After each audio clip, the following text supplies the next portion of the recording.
Chapter 2 परिस्थितियों पर विचार का प्रभाव। मानव इच्छा शक्ति, वो अदृश्य शक्ति, अमर आत्मा की संतान, किसी भी लक्ष्य तक पहुंचने का मार्ग बना सकती है, भले ही ग्रेनाइट की दीवारें बीच में आ जाएं। परिस्थितियों पर विचारों का प्रभाव। मनुष्य के मन की तुलना एक बगीचे से की जा सकती है, जिसे बुद्धिमानी से उगाया जा सकता है या खोला छोड़ा जा सकता है। लेकिन चाहे उसे उगाया जाए या उपेक्षित, उसे फल अवश्य मिलेंगे और वो फल देगा। यदि उसमें कोई उपयोगी बीज नहीं डाले जाते तो उसमें ढेर सारे बेकार खरपतवार के बीज गिरेंगे और अपनी तरह के पौधे उगाते रहेंगे।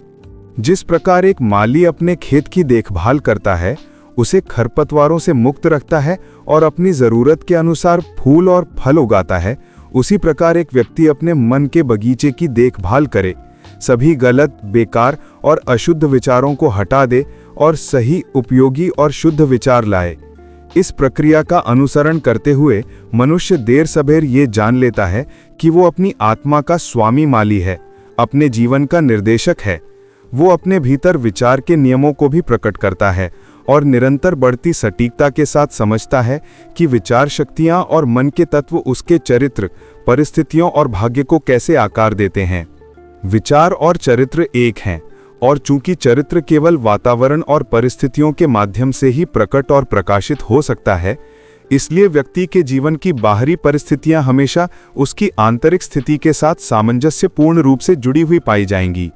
इसका अर्थ ये नहीं है कि किसी भी समय में किसी व्यक्ति की परिस्थितियां उसके संपूर्ण चरित्र का संकेत हैं, बल्कि ये कि वे परिस्थितियां उसके भीतर किसी महत्वपूर्ण विचार तत्व से इतनी गहराई से जुड़ी हुई हैं कि उस समय के लिए वे उसके विकास के लिए अपरिहार्य हैं।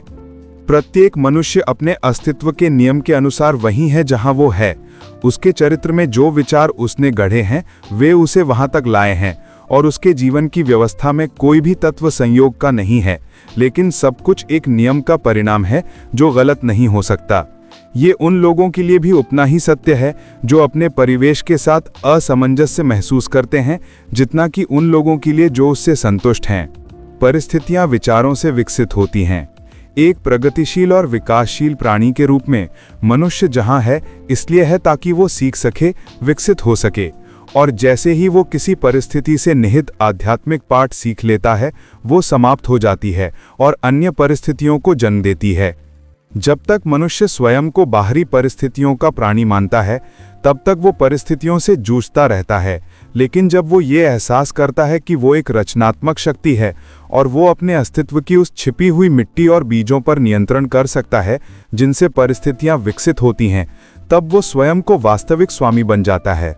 परिस्थितियां विचारों से विकसित होती हैं, ये हर वो व्यक्ति जानता है जिसने कुछ समय तक आत्मसंयम और आत्मशुद्धि का अभ्यास किया हो, क्योंकि उसने देखा होगा कि उसकी परिस्थितियों में परिवर्तन ठीक उसी अनुपात में हुआ है जिसमें उसकी बदली हुई मानसिक स्थिति। ये बात इतनी सत्य है कि जब कोई व्यक्ति अपने चरित्र के दोषों को दूर करने के लिए ईमानदारी से प्रयास करता है और तीव्र और उल्लेखनीय प्रगति करता है, तो वो तेजी से उतार चढ़ावों के एक क्रम से गुजरता है। आत्मा उसे आकर्षित करती है जिसे वो गुप्त रूप से आश्रय देती है, जिससे वो प्रेम करती है और जिससे वो भयभीत होती है। वो अपनी पोषित आकांक्षाओं की ऊंचाई तक पहुंचती है, वो अपनी अप्रतिबंधित इच्छाओं के स्तर तक गिर जाती है, और परिस्थितियां ही वे साधन हैं जिनके माध्यम से आत्मा अपनी इच्छाएं प्राप्त करती है। मन में बोया गया या पढ़ने दिया गया प्रत्येक विचार बीज और वहां जड़ें जमाने दिया गया अपना स्वयं का बीज उत्पन्न करता है, देर सबेर कर्म में प्रस्फुटित होता है और अवसर और परिस्थिति के अपने फल देता है या फल लाता है। अच्छे विचार अच्छे फल देते हैं, बुरे विचार बुरे फल। परिस्थितियों का बाहरी संसार स्वयं को चिंतन के आंतरिक संसार के अनुरूप ढाल लेता है, और सुखद और अप्रिय दोनों प्रकार की बाहरी परिस्थितियां ऐसे कारक हैं जो व्यक्ति के अंतिम कल्याण के लिए आवश्यक हैं। अपनी फसल स्वयं काटने वाले के रूप में मनुष्य दुख और सुख दोनों से सीखता है।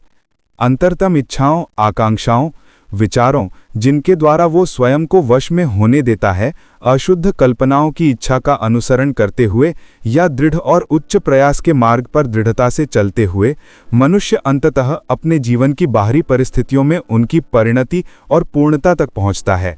विकास और समायोजन के नियम सर्वत्र लागू होते हैं। न्याय सटीक है।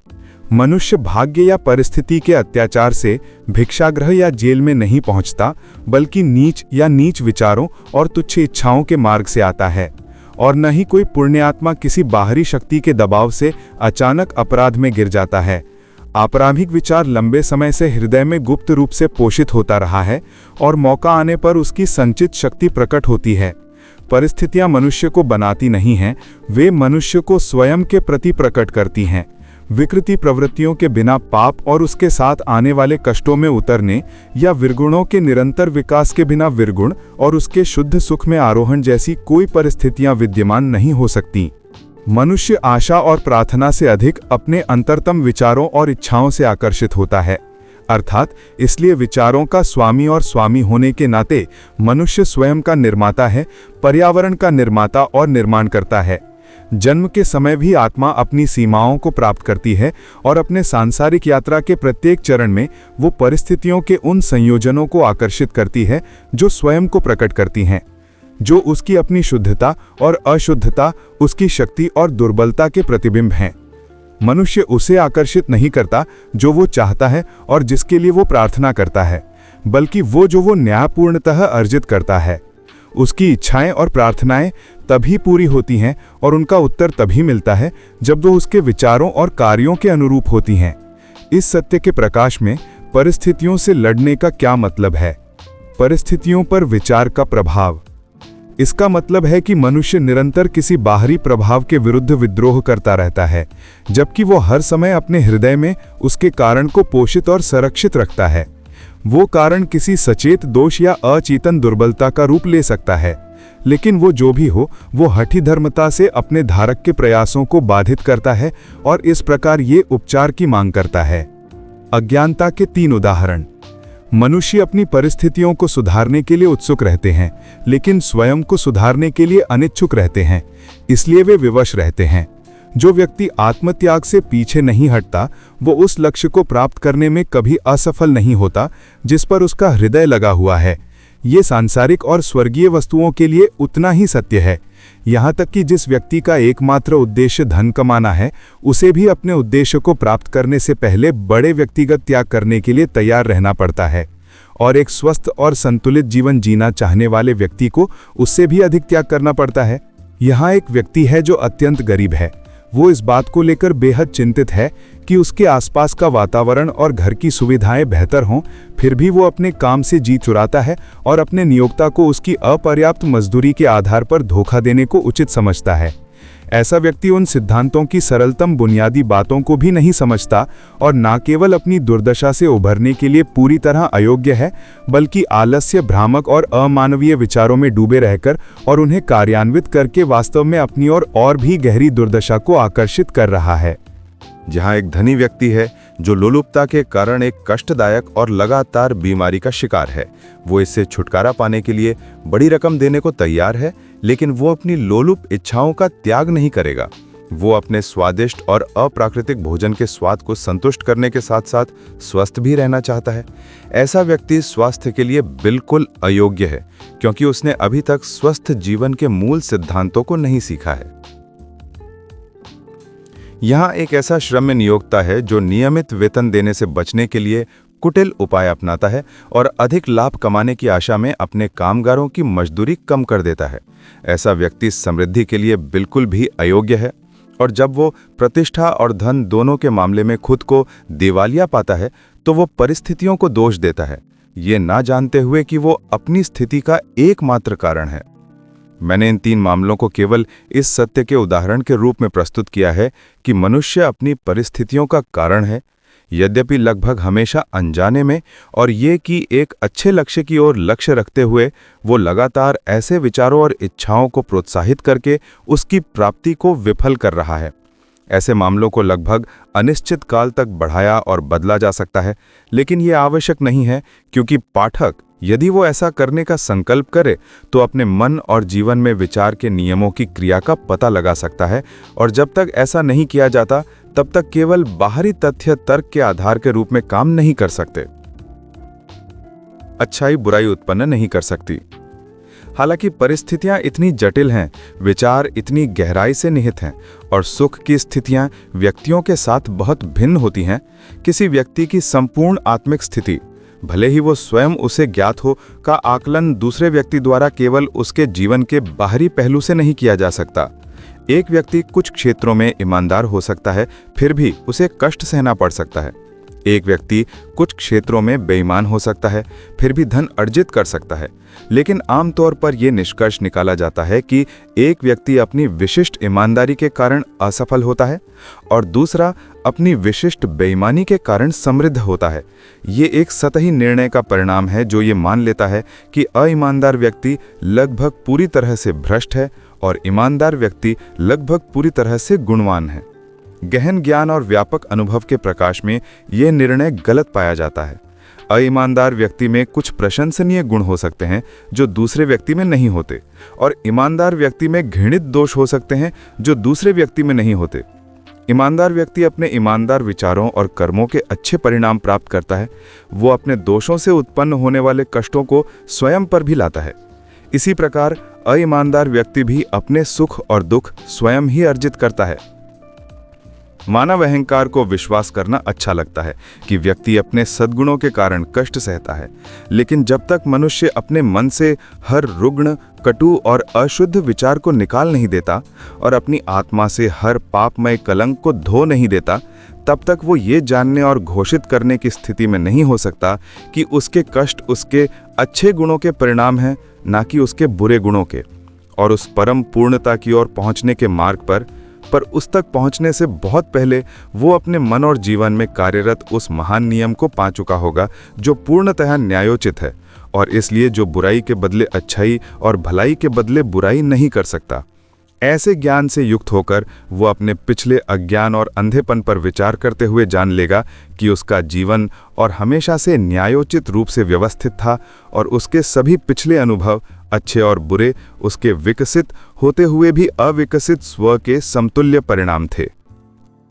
आप वही हैं जो आप सोचते हैं। अच्छे विचार और कर्म कभी भी बुरे परिणाम नहीं दे सकते। बुरे विचार और कर्म कभी भी अच्छे परिणाम नहीं दे सकते। ये तो बस यही कहने जैसा है कि अनाज से अनाज के अलावा कुछ नहीं निकल सकता और बिच्छू बूटी से बिच्छू बूटी के अलावा कुछ नहीं निकल सकता। प्राकृतिक जगत में मनुष्य इस नियम को समझते हैं और इसके अनुसार कार्य करते हैं, लेकिन मानसिक और नैतिक जगत में इसे बहुत कम लोग समझते हैं। हालांकि वहां भी इसका संचालन उतना ही सरल और अविचलित है और इसलिए वो इसके साथ सहयोग नहीं करते। दुख हमेशा किसी न किसी दिशा में गलत विचार का परिणाम है। ये इस बात का संकेत है कि व्यक्ति स्वयं के साथ, अपने अस्तित्व के नियम के साथ सामंजस्य बिठाने में असमर्थ है। दुख का एकमात्र और सर्वोच्च उपयोग शुद्धिकरण करना है। जो कुछ भी व्यर्थ और अशुद्ध है उसे जला देना है। जो पवित्र है उसके लिए दुख समाप्त हो जाता है। मैल हटा देने के बाद सोने को जलाने का कोई उद्देश्य नहीं हो सकता और एक पूर्णतः शुद्ध और प्रबुद्ध प्राणी कष्ट नहीं सह सकता। मनुष्य जिन परिस्थितियों का सामना दुख से करता है वो उसकी मानसिक असामंजस्यता का परिणाम है। मनुष्य जिन परिस्थितियों का सामना आनंद से करता है वो उसकी मानसिक सद्भावना का परिणाम है। सही विचार का मापदंड आनंद है, भौतिक संपत्ति नहीं। दुर्गति भौतिक संपत्ति की कमी नहीं, बदकिस्मती विचार वैधमन्या का माप है। एक व्यक्ति अभिशप्त और धनी हो सकता है, वो धनी और दरिद्र भी हो सकता है। सौभाग्य और धन का मेल तभी होता है जब धन का सही और बुद्धिमानी से उपयोग किया जाए, और दरिद्र व्यक्ति तभी विपन्नता में गिरता है जब वो अपने भाग्य को अन्यायपूर्ण थोपा गया बोझ समझता है। निर्धनता और भोग विलास दो छोर हैं, विपन्नता के दो चरम अवस्थाएं हैं। ये दोनों ही समान रूप से अस्वाभाविक हैं और मानसिक विकार का परिणाम हैं। एक व्यक्ति तब तक सही रूप से वातानुकूलित नहीं होता जब तक वो एक सुखी, स्वस्थ और समृद्ध प्राणी ना बन जाए, और सुख, स्वास्थ्य और समृद्धि आंतरिक और बाह्य का और मनुष्य के अपने परिवेश के साथ सामंजस्यपूर्ण समायोजन का परिणाम है। अंतर में छिपी शक्तियों की खोज करें। एक व्यक्ति तभी मनुष्य बनना शुरू करता है जब वो रोना धोना और गाली देना बंद कर देता है और उस छिपी हुई न्याय की खोज शुरू करता है जो उसके जीवन को नियंत्रित करता है। और जैसे ही वो अपने मन को उस नियामक कारक के अनुकूल बना लेता है, वो दूसरों को कारण बताना बंद कर देता है, अपनी स्थिति के प्रति सचेत हो जाता है और स्वयं को दृढ़ और उत्कृष्ट विचारों में ढाल लेता है। परिस्थितियों का विरोध करना बंद कर देता है, बल्कि उन्हें अपनी तीव्र प्रगति में सहायक के रूप में और अपने भीतर छिपी शक्तियों और संभावनाओं को ढूंढने के साधन के रूप में इस्तेमाल करना शुरू करता है। संसार में कानून ही प्रमुख सिद्धांत है, ना कि भ्रम। जीवन की आत्मा और सार है न्याय, ना कि अन्याय। और संसार के आध्यात्मिक शासन में धार्मिकता और ना कि भ्रष्टाचार ही रचनात्मक और प्रेरक शक्ति है। ऐसा होने पर मनुष्य को ये जानने के लिए स्वयं को ठीक करना होगा कि ब्रह्मांड ठीक है, और स्वयं को ठीक करने की प्रक्रिया में वो पाएगा कि जैसे जैसे वो चीज़ों और दूसरे लोगों के प्रति अपने विचारों को बदलता है, वैसे वैसे चीज़ें और दूसरे लोग भी उसके प्रति बदल जाएंगे। इस सत्य का प्रमाण प्रत्येक व्यक्ति में है, और इसलिए व्यवस्थित आत्मनिरीक्षण और आत्मविश्लेषण द्वारा इसकी आसानी से जांच की जा सकती है। यदि कोई व्यक्ति अपने विचारों को मौलिक रूप से बदल ले, तो वो अपने जीवन की भौतिक स्थितियों में होने वाले तीव्र परिवर्तन से आश्चर्यचकित रह जाएगा। भ्रष्ट विचारों का परिणाम। लोग सोचते हैं कि विचारों को गुप्त रखा जा सकता है, लेकिन ऐसा नहीं होता। वे तेजी से आदत में बदल जाते हैं, और आदत परिस्थितियों में जम जाती है। पार्श्विक विचार नशे और कामुकता की आदतों में बदल जाते हैं, जो अंततः गरीबी और बीमारी की परिस्थितियों में बदल जाते हैं। हर तरह के अशुद्ध विचार कमजोर और भ्रमित करने वाली आदतों में बदल जाते हैं, जो अंततः विचलित करने वाली और प्रतिकूल परिस्थितियों में बदल जाते हैं। भय, संदेह और अनिर्णय के विचार कमजोर, अमानवीय और अस्थिर आदतों में बदल जाते हैं, जो अंततः असफलता, गरीबी और गुलामी जैसी निर्भरता की परिस्थितियों में बदल जाते हैं। आलस्यपूर्ण विचार गंदगी और बेईमानी की आदतों में बदल जाते हैं, जो गंदगी और भीख मांगने की परिस्थितियों में जम जाते हैं। घृणास्पद और निंदात्मक विचार आरोप और हिंसा की आदतों में बदल जाते हैं, जो चोट और उत्पीड़न की परिस्थितियों में जम जाते हैं। सभी प्रकार के स्वार्थी विचार स्वार्थ की आदतों में बदल जाते हैं, जो कमोबेश कष्टदायक परिस्थितियों में जम जाते हैं। सुंदर विचारों का परिणाम। दूसरी ओर सभी प्रकार के सुंदर विचार अनुग्रह और दयालुता की आदतों में बदल जाते हैं, जो सौहार्दपूर्ण और सुखद परिस्थितियों में जम जाते हैं। शुद्ध विचार संयम और आत्मसंयम की आदतों में बदल जाते हैं, जो विश्राम और शांति की परिस्थितियों में जम जाते हैं। साहस, आत्मनिर्भरता और निर्णय के विचार पुरुषोचित आदतों में परिवर्तित होते हैं, जो सफलता, समृद्धि और स्वतंत्रता की परिस्थितियों में दृढ़ हो जाते हैं। ऊर्जावान विचार स्वच्छता और परिश्रम की आदतों में परिवर्तित होते हैं, जो सुखद परिस्थितियों में दृढ़ हो जाते हैं। कोमल और क्षमाशील विचार सौम्यता की आदतों में परिवर्तित होते हैं, जो सुरक्षात्मक और परिरक्षक परिस्थितियों में दृढ़ हो जाते हैं। प्रेमपूर्ण और निस्वार्थ विचार दूसरों के लिए आत्मविस्मृति की आदतों में परिवर्तित होते हैं, जो निश्चित और स्थायी समृद्धि और सच्ची संपत्ति के परिस्थितियों में दृढ़ हो जाते हैं। विचार आपकी परिस्थितियों को आकार देते हैं। किसी विशेष विचारधारा को दृढ़ता से बनाए रखने पर वह अपने परिणाम अवश्य देती है। चरित्र और परिस्थितियों पर मनुष्य सीधे अपनी परिस्थितियां नहीं चुन सकता, लेकिन वह अपने विचार चुन सकता है, और इस प्रकार अप्रत्यक्ष रूप से लेकिन निश्चित रूप से अपने परिस्थितियों को आकार दे सकता है। प्रकृति प्रत्येक व्यक्ति को उन विचारों की पूर्ति में सहायता करती है जिन्हें वह सबसे अधिक प्रोत्साहित करता है, और ऐसे अवसर प्रस्तुत होते हैं जो अच्छे और बुरे दोनों विचारों को शीघ्रता से सतह पर ले आते हैं। यदि मनुष्य अपने पापपूर्ण विचारों को त्याग दे, तो पूरा संसार उसके प्रति नरम पड़ जाएगा और उसकी सहायता के लिए तत्पर हो जाएगा। यदि वह अपने दुर्बल और रुग्ण विचारों को त्याग दे, तो देखो उसके दृढ़ निश्चयों को सहायता देने के लिए हर तरफ से अवसर प्रकट होंगे। यदि वह अच्छे विचारों को प्रोत्साहित करे, तो कोई भी कठिन भाग्य उसे दुख और शर्मिंदगी में नहीं बांध सकता।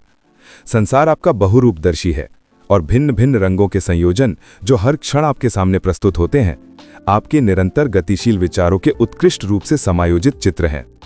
तो तुम वही बन जाओगे जो तुम बनना चाहते हो। असफलता को अपना मिथ्या अर्थ तो नहीं रहने दो। उस घटिया शब्द पर्यावरण में आत्मा उसका तिरस्कार करती है और स्वतंत्र है। यह समय को वश में करती है, स्थान को जीतती है। यह उस घमंडी चालबाज का शत्रु का धैना गहना है। यह तथा कथित करती है, मानव इच्छा शक्ति, वह अविश्य शक्ति, अमर आत्मा की संतान, किसी भी लक्ष्य तक पहुंचने का रास्ता बना सकती है, चाहे ग्रेनाइट की दीवारें बीच में क्यों ना आए। देरी में अधीर नहीं हो, बल्कि बुद्धिमान की तरह प्रतीक्षा करो। जब आत्मा उठती है और आदेश देती है, तो देवता आज्ञा मानने के लिए तैयार रहते हैं। अगर आपको ये ऑडियो बुक अच्छी लगी तो नेक्स्ट पार्ट के लिए चैनल को सब्सक्राइब कीजिए। मैं बहुत ही जल्दी इसका अगला भाग डालूंगा। धन्यवाद।